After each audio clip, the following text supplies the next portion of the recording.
Olá, pessoal do primeiro B e do primeiro C. Aqui estou eu novamente com a nossa aula de Direitos Humanos.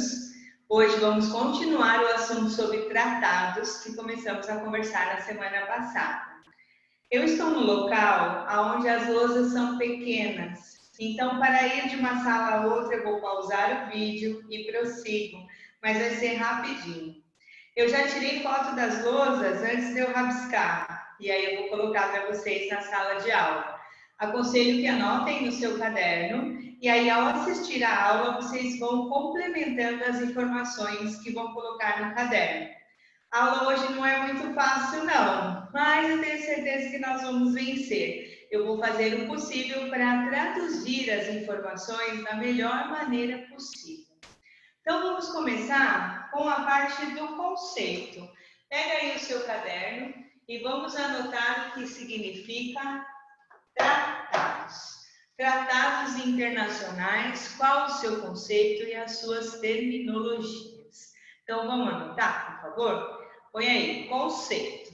Tratados são acordos entre dois ou mais países. E aí vocês vão colocar entre parênteses, Estados membros ou signatários. Então, dois ou mais países, entre parênteses, Estados membros / signatários, fecha parênteses. Ok? Que são sujeitos da comunidade internacional. Que são sujeitos da comunidade internacional. Vírgula. Cujo acordo se destina a produzir regras, cujo acordo se destina a produzir regras que vão gerar efeitos jurídicos, regras que irão gerar efeitos jurídicos em cada um dos países signatários. Em cada um dos países signatários. Ok? Na linha de baixo, põe aí, terminologia, 2 pontos. Terminologia, 2 pontos. Tratados são conhecidos como? Tratados são conhecidos como? Tratados, acordos, atos, pactos, convenções, cartas, protocolos de intenções,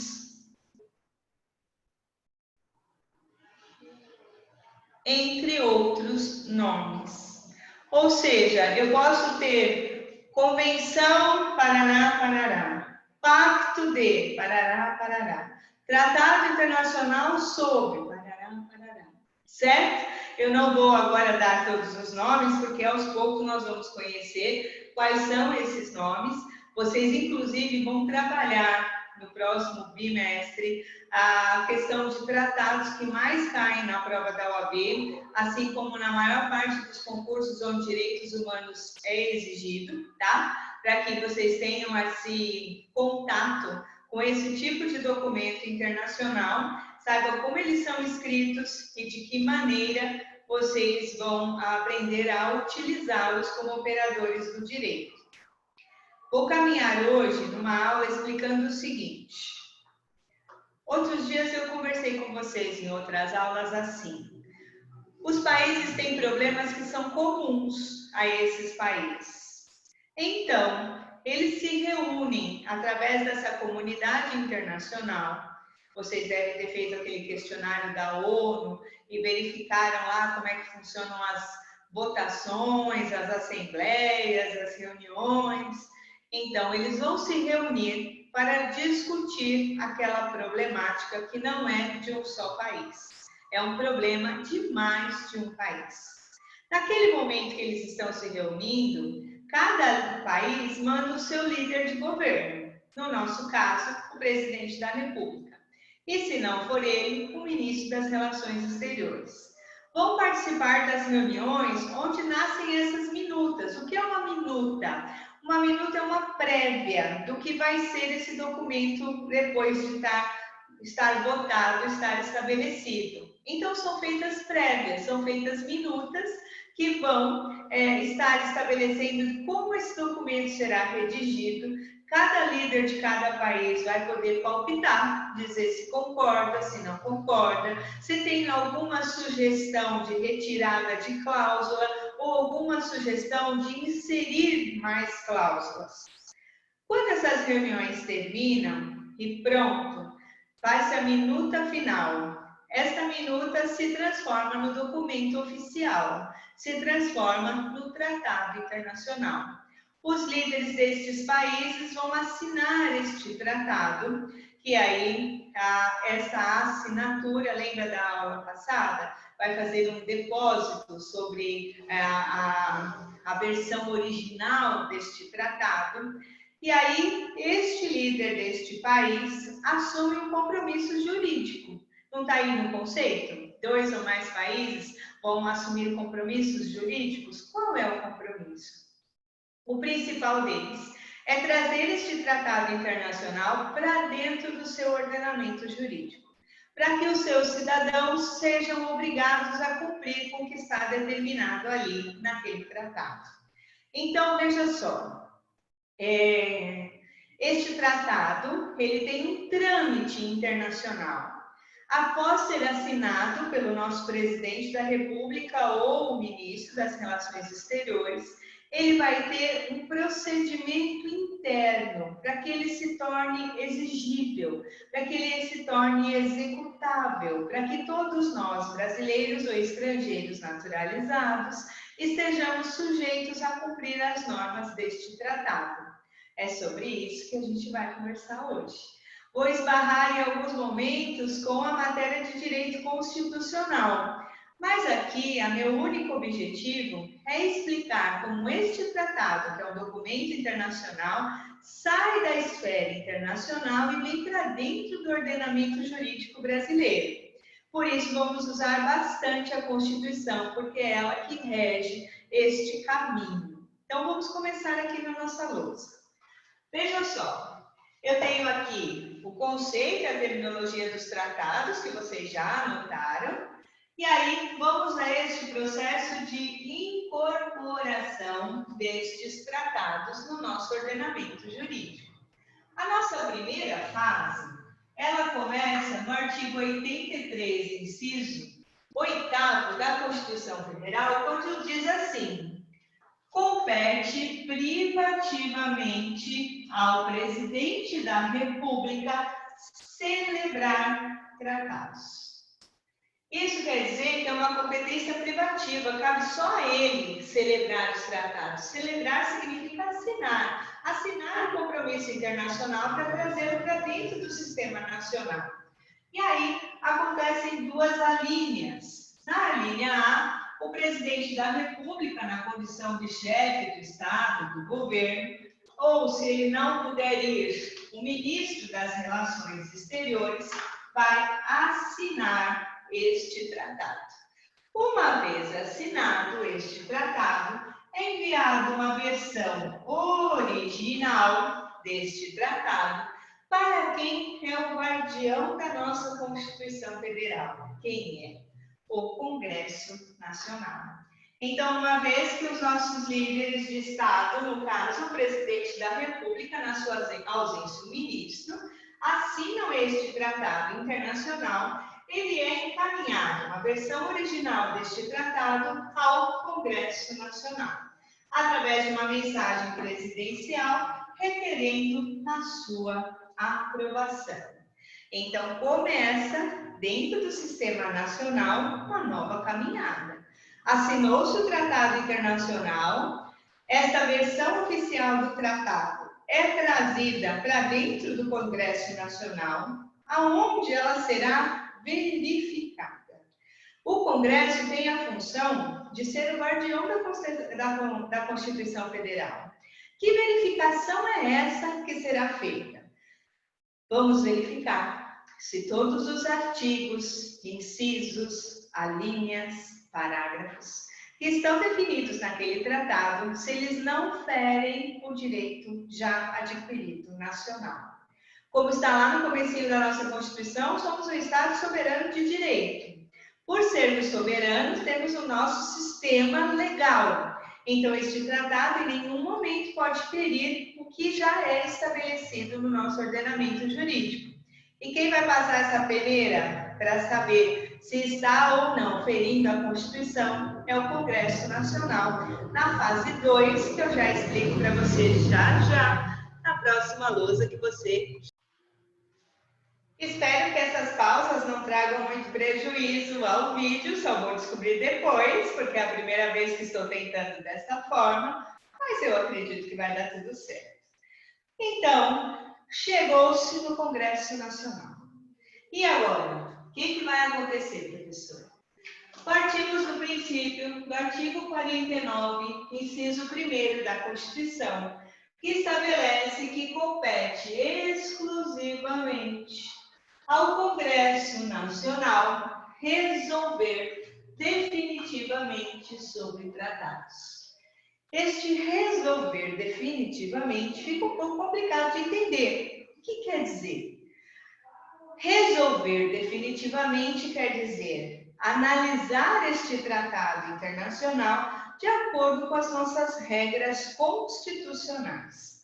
Então, cabe ressaltar que dentro da Câmara dos Deputados e dentro do Senado, existem comissões especializadas, ratione materia, está em latim, por isso está entre aspas, quer dizer, existem comissões especializadas em razão da matéria que vão estudar este tratado internacional e vão emitir o quê? Através desses estudos, vão emitir relatórios que vão facilitar que essa votação aconteça no plenário. Estes relatórios são feitos por especialistas. Por exemplo, eu tenho um tratado internacional que define direito da criança e do adolescente. Essa comissão especializada, ela deve ser especializada em direito civil e em processo civil, no Estatuto da Infância e da Juventude, da Adolescência. Ela deve ser especializada em toda a legislação interna que fale da criança e do adolescente. Ah, é um tratado de direito ambiental. Legal. Então, essa comissão especializada tem que estar bastante integrada no direito ambiental, no direito do processo coletivo ambiental, vai estar relacionado ao direito civil, à Constituição, ao direito penal, tudo que diz respeito à legislação ambiental que nós temos no nosso país. E por aí vai. Então, veja só, chega no Congresso Nacional, alguém teria que analisar esse tratado. Analisar de que maneira? O que está escrito lá? Ah, está escrito isso. Isso fere o nosso ordenamento jurídico, sim ou não? Se não fere o ordenamento jurídico, então nós vamos permitir que passe. Vamos colocar no relatório que está de acordo com a lei tal, artigo tal, inciso tal, a linha tal. Por isso, os relatórios, que vão facilitar, que esses estudos vão facilitar que nesses relatórios eles vão servir para a votação no plenário. Por quê? Este tratado, essa versão original deste tratado, passa por essas comissões que estudam e que separam as informações pelo relatório, porque depois ele tem dois caminhos a percorrer, que é aqui o número 1 e o número 2 da sua lousa. O primeiro caminho é passar pela Câmara dos Deputados. Aqui eles já vão ter um relatório que a comissão especializada dentro da Câmara dos Deputados já realizou. Através desse relatório, eles vão definir se o tratado fere ou não fere a Constituição Federal e demais leis do nosso ordenamento jurídico. Se eles entenderem que fere, não vai aprovar o ingresso desse tratado dentro do nosso sistema, então não há continuidade. Aqui é informado ao presidente da República, que infelizmente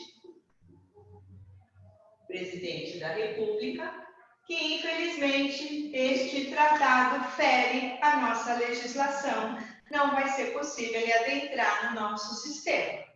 Porém, através dos relatórios lá na Câmara dos Deputados, se essa votação aprovar o conteúdo deste tratado internacional, ele segue para o Senado. Então, dentro dessa segunda fase, o que é importante saber? Que, primeiramente, essa versão original do tratado é trazida para o Congresso Nacional, de acordo com a sua matéria, Ratione Materie, ele vai ser estudado, vão ser feitos relatórios pela equipe especializada. Esses relatórios inicialmente vão ser encaminhados para a Câmara dos Deputados, que vai submeter estes relatórios, essa versão original do tratado, a uma votação, e tem dois caminhos. Se não aprovar, que não pode entrar no nosso sistema, justifica, fundamenta, não vai e avisa o presidente da República. Se aprovarem nessa votação que ele vai entrar dentro do sistema, aí ele passa por uma nova etapa nessa segunda fase, que é ser encaminhado ao Senado. Neste caso, após a análise dos relatórios e a votação, compete ao presidente do Senado, que neste momento vai estar com o presidente do Congresso Nacional, promulgar o que dentro do nosso sistema legislativo vai chamar decreto legislativo. Então, o tratado internacional, dentro do nosso sistema legal, se chama decreto legislativo. Então, caminhe comigo novamente, porque eu sei que isso não é fácil, mas é cronológico. Então, uma coisa acontece na sequência da outra. Não aprovou na Câmara dos Deputados? Não segue, arquiva. Não aprovou no Senado, porque pode acontecer de aprovar na Câmara dos Deputados e não aprovar no Senado. O que vai acontecer? Idem, arquiva. Mas vamos para o lado positivo. Aprovou sim na Câmara dos Deputados. Segue para onde? Segue para o Senado. No Senado, eu tenho a presença do presidente do Senado, que neste momento vai figurar como presidente do Congresso Nacional. E aqui vai promulgar um DL, Decreto Legislativo. Dessa maneira, este tratado vai entrar dentro do sistema. Mas acabou por aí? Não, são 3 fases. Para que ele realmente seja exigível no nosso ordenamento jurídico, precisamos passar para a terceira fase. Eu vou pausar aqui um pouquinho e já conto ela para vocês. E aqui estamos nós na terceira e última lousa, que vai explicar para vocês esta última fase. Então, vamos relembrar? Foi lá, participou das reuniões, houveram as minutas dos tratados, até que se definiu qual seria o tratado original. Os países assinam, são signatários. Nosso país mandou o presidente da República para assinar, ou o ministro das Relações Exteriores assinou, se tornou signatário, pega a versão oficial deste tratado e manda para o Congresso Nacional. Aí vamos para a segunda fase. Lá no Congresso Nacional existem comissões especializadas de acordo com o assunto, Ratione Materie, de acordo com o assunto daquele tratado internacional, ele vai ser estudado. E a partir dali vão ser gerados relatórios. Passa-se então por votação na Câmara dos Deputados e depois no Senado. Aprovando na Câmara, aprovando no Senado, o presidente do Congresso Nacional, que vai ser o presidente do Senado na ocasião, ele vai promulgar o decreto legislativo. E aí, começamos na terceira fase com a promulgação deste decreto legislativo que aconteceu lá no Congresso Nacional, através do presidente do Congresso Nacional, aonde vai gerar uma edição deste decreto que vai para o presidente da República, que por decreto presidencial promulga o tratado, que era só tratado, veio o decreto legislativo, e para ter exigibilidade, publica no Diário Oficial da União.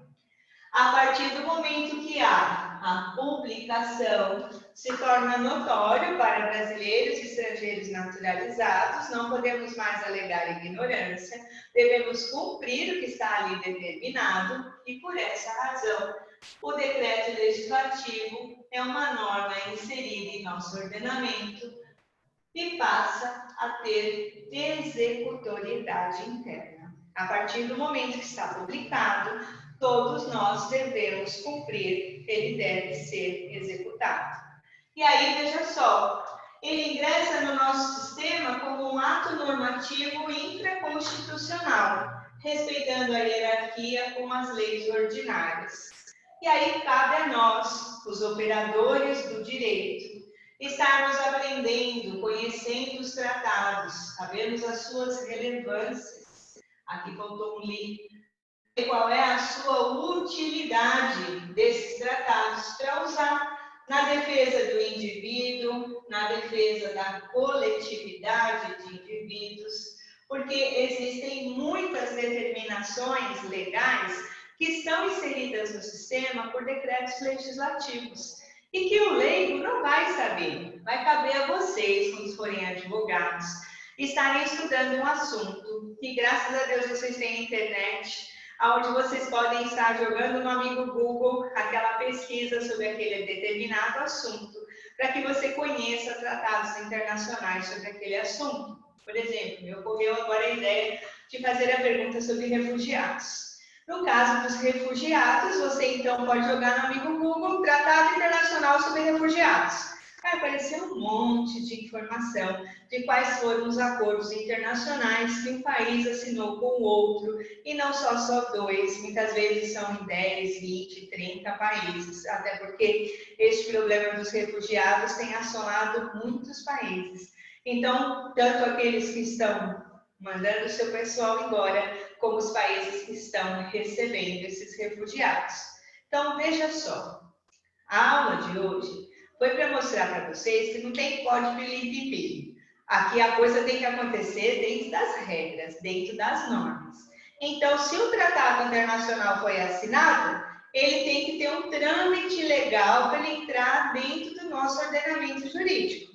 E ao todo, o tratado internacional entra no sistema através de um decreto, e como se chama esse decreto? Decreto legislativo. Aprenderam? Se não aprenderam aí no nosso tutorial, tem como vocês mandarem a pergunta para mim. E eu acho isso bem legal, porque dá um feedback para saber se vocês entenderam ou não. Pode até dizer se a aula foi legal, porque estou aprimorando para tentar cada vez mais passar o conteúdo para vocês de uma forma eficaz. Agora, vou finalizar a aula. Não fiquem bravos comigo. Mas, quando este tratado for de direitos humanos fundamentais, não precisa passar por nada disso. Quando for de direitos humanos fundamentais, basta o presidente da República assinar, que nós vamos ter executoriedade interna imediata. Eu falei dos outros temas, vocês viram que eu dei o exemplo do meio ambiente, para que vocês entendam como é que isso vai acontecer. Assina um documento na comunidade internacional e o brasileiro tem que saber como é que funciona isso. Se isso não está na televisão, se isso não vem no jornal, como é que a gente sabe?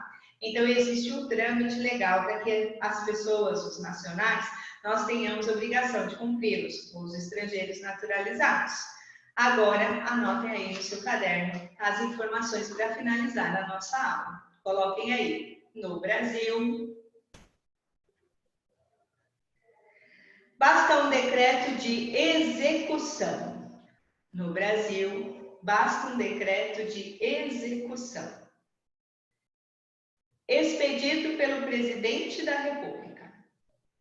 Expedido pelo presidente da República. Com a finalidade de conferir a execução do tratado, com a finalidade de conferir a execução do tratado e determinar o seu cumprimento.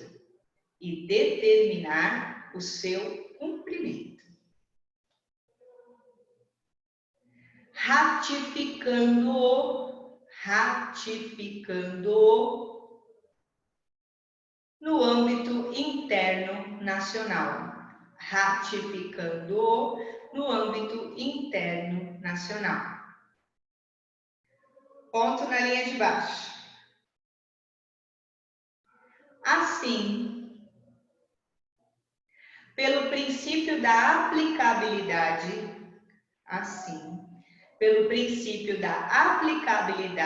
imediata, os tratados que trouxerem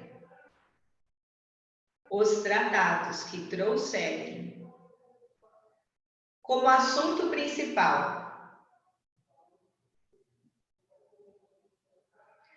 direitos, liberdades e garantias fundamentais.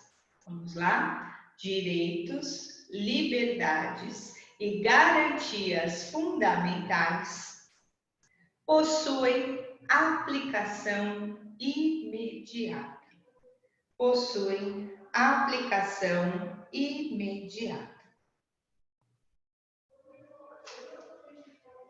Ponto na próxima linha. Desta forma, os direitos fundamentais garantidos no referido tratado, repetindo, desta forma, os direitos fundamentais garantidos no referido tratado passam a integrar o rol de direitos constitucionalmente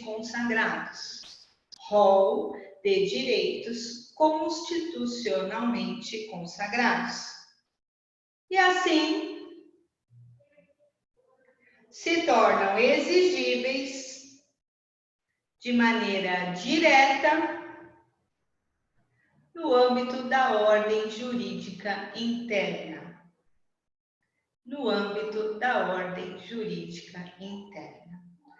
Por que nós estamos conversando sobre isso? Porque, infelizmente, existe uma lacuna no sistema entre o dia que é assinado este tratado e enviado a versão original para o Congresso Nacional e o dia que vai ser promulgado este decreto e publicado este decreto legislativo. O nosso sistema não traz qual é o prazo.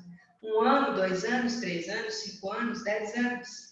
Nós temos hoje tratados da década de 60, de 70, de 80, de 90, que ainda não viraram decretos legislativos por uma falha do sistema. Então, quando se trata de indivíduo ou coletividade de indivíduos, não dá para esperar ao bel prazer do quarto poder. Não vai dar, não. Vai ter que ter esses direitos inseridos no sistema de imediato, como está já presente no rol de direitos constitucionalmente garantidos. E aí aumenta a nossa responsabilidade. Quando você vai defender o seu cliente, não basta só procurar lá no site do Planalto ou do Senado decretos legislativos que vão falar de tratados internacionais. Você também vai ter que fazer uma busca no site da ONU e outras bibliotecas, onde você encontre tratados que falem de direitos, liberdades e garantias individuais, que não vão necessariamente entrar no sistema como decreto legislativo, já vão ter aplicabilidade imediata. Por isso, hoje, é muito corriqueiro vocês encontrarem doutrinadores, a gente já conversou isso em sala, nosso sistema é piramidal, onde vai estar aqui a Constituição Federal, a nossa Carta Magna, e ao lado vão estar os tratados internacionais, por causa dessa questão da exigibilidade. Então, exigibilidade imediata só para aqueles que tratarem direitos, liberdades e garantias fundamentais do indivíduo. Os demais, qualquer outro assunto, como aquele que eu dei de exemplo do meio ambiente, vai ter que passar por todas estas fases. Espero que eu tenha sido clara, tentei traduzir este assunto que não é fácil o máximo possível para que vocês no primeiro semestre possam entendê-lo e fico à disposição para eventuais dúvidas. Para a próxima aula, eu vou colocar no nosso tutor um documento chamado Declaração Universal dos Direitos Humanos. Nós vamos conversar sobre este documento para começarmos a nos familiarizar com esses documentos internacionais. E ressalto, não é um tratado, é uma recomendação. Foi o primeiro documento internacional que nasceu após a Segunda Guerra Mundial. E a partir dele é que vão surgir os inúmeros tratados internacionais que nós vamos discutir no restante do nosso semestre. Muito obrigada pela sua atenção. Eu não quero você triste nem encabulado porque está de isolamento social. Muito menos desesperançoso porque talvez perdeu o estágio, perdeu o emprego ou não sabe como vai ficar a sua vida econômica daqui para frente. Preste atenção. Você é forte, você é guerreiro, é guerreira, você tem a mente ativa, vai saber encontrar saídas para se reinventar, para se renovar nessa fase complicada que nós estamos vivendo no Brasil e no mundo. Então, eu não quero ninguém de cabeça baixa, não quero ninguém aí chorando pelos cantos, ó vida, ó azar. Eu quero que vocês tenham ideias que levantem esse astral, que mostrem do que vocês são capazes. O direito ainda não moveu grandes transformações internas em vocês. Com o passar dos semestres, vocês vão sentir o quanto vocês vão mudar internamente, o quanto vai amadurecer os seus pensamentos. Mas eu não quero que vocês esmoreçam, porque é dentro da crise que vamos encontrar saídas para nos renovar, para nos reinventar. Vejam aqui nós, professores, estamos aprendendo métodos novos, professores presenciais que nunca deram aula online, estão agora se arriscando aos vídeos, estão se arriscando a novas experiências, novas informações, novas formas de transmitir o conhecimento. Todo mundo vai se reinventar e no fim vai dar tudo certo. Um beijo no coração de vocês, até a próxima semana.